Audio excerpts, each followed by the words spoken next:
How you doing? So, here are the gifting event rewards.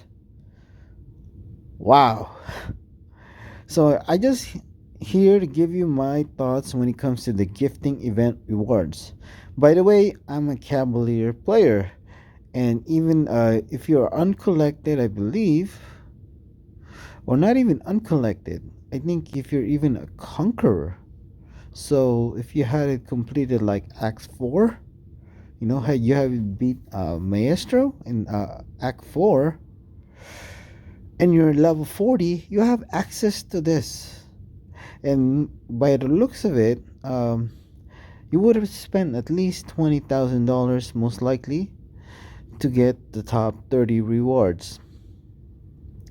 And maybe even up to like 30,000. Probably no more than 30,000, but yeah, about $30,000 to get the top 30 rewards for the individual event. So, what do I think of it? Wow, right? Imagine being a conqueror and have access to a rank 4 6 star. That is insane. Even at a so basically here if you get the top 30, you can pick a champion as a 6 star, awaken them, take him to max sig, rank all the way to rank 4 that champion. That is insane. It doesn't necessarily be a top 30, even just top, 60. You really can, like, if you're a conqueror, taking a champion to, you know, Sig 101 and be able to take them to rank 3 as a conqueror, that's really, pretty insane. I mean, even uncollected, having a rank 3 6 star uncollected, that's insane. So you would have to spend at least probably $10,000 to be in the top 60. But to have a rank 3 6 star uncollected or conqueror, that's nuts. But so here are my thoughts when it comes to the gifting event. Everybody knows that this game is a free to play game, right? Right. That's being sarcastic. It's really a free to win game, basically, because by the end of this gifting event, there's gonna be people with 3 rank 4 6 stars by the end of this gifting event. Think about it. And the crazy part is, if you're a conqueror, uncollected cavalier, obviously Thronebreaker. In this case, I'm a cavalier. No, I could have a rank 4 6 star before Brian Grant, who dedicated his life playing this game for 6 years, more than 6 years. I could have a rank 4 6 star before him. Even not just me being a cavalier, somebody who's uncollected, or even a conqueror. Let's say you open an account a month ago, you're now level 40 in a conqueror.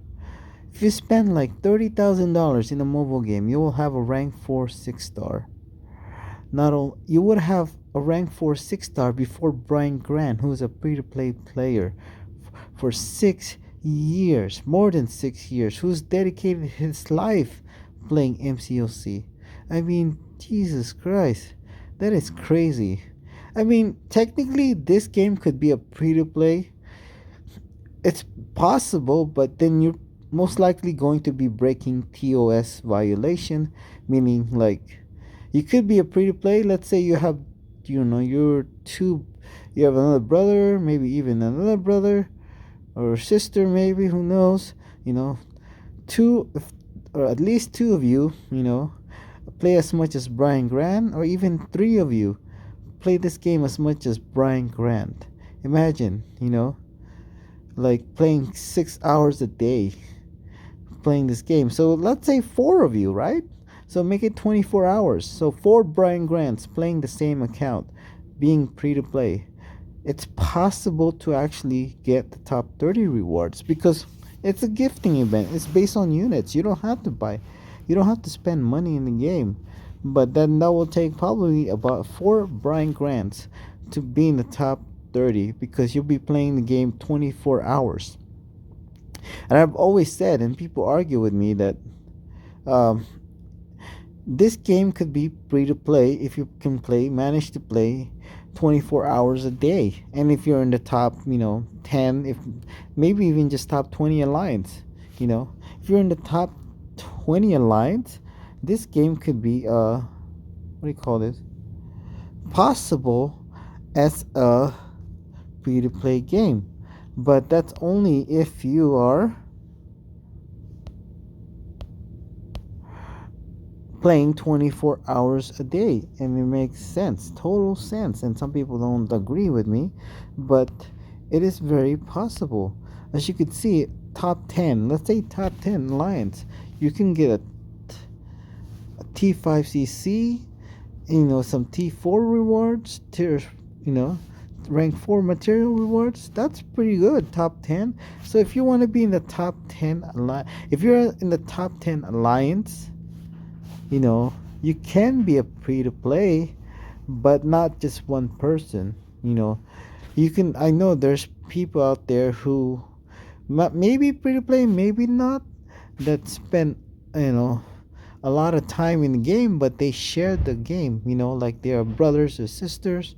They play like Brian Grant, and they, if one person is not playing, the other person is playing. So it's very possible. I mean, if you can play 24 hours a day and playing MCOC, you can be a free to play and be competitive and be in the top 10 alliance.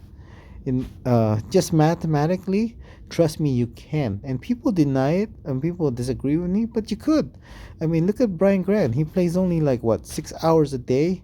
In some cases maybe more, but let's just say average 6 hours. Maybe more than 6 hours, but average 6 hours a day. He's in the top 20 alliance. Being a free to play player. Imagine having two Brian Grants, not three, not four, just having two Brian Grants playing the same game, playing the same account. You could easily be, not easily, but you're almost guaranteed being in being in the top 10 alliance. What is this? And if you have 3 or 4 Brian Grants, yeah, you're pretty much guaranteed for sure. You're not pretty much guaranteed if you have 3 or 4 Brian Grants. I mean, you could be joining NY718 with this gifting event. I mean, depending, if you're making a top 20 and you're spending like,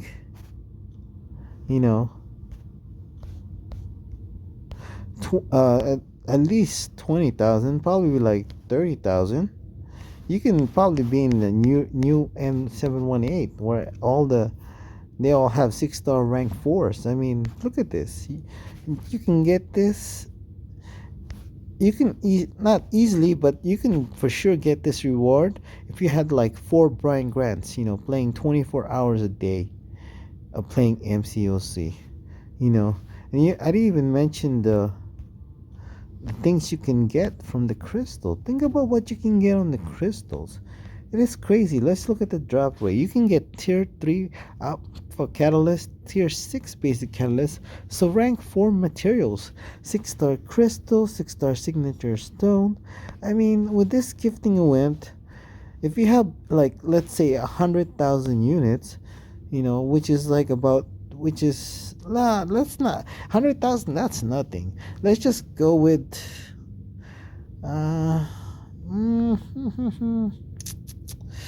okay, 150,000 units.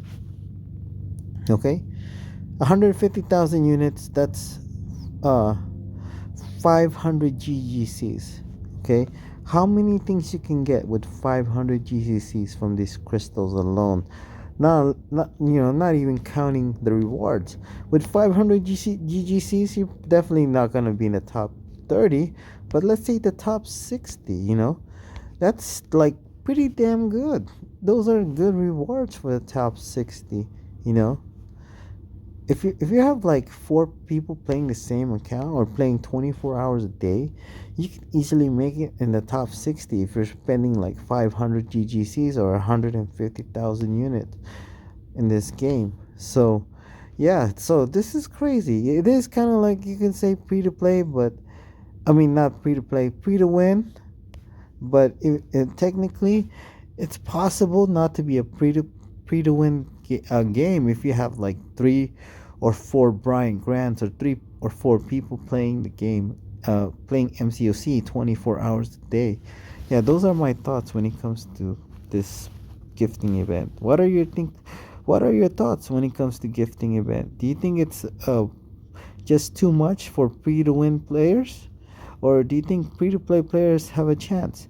I just explained my explanation. If you are free to play, obviously for one person it's not realistic, but if you have at least 2 people, like play as much as Brian Grant, this is possible not to be a free to win game. It could be a free to play game if you want to be a competitive person, and that's my opinion at least.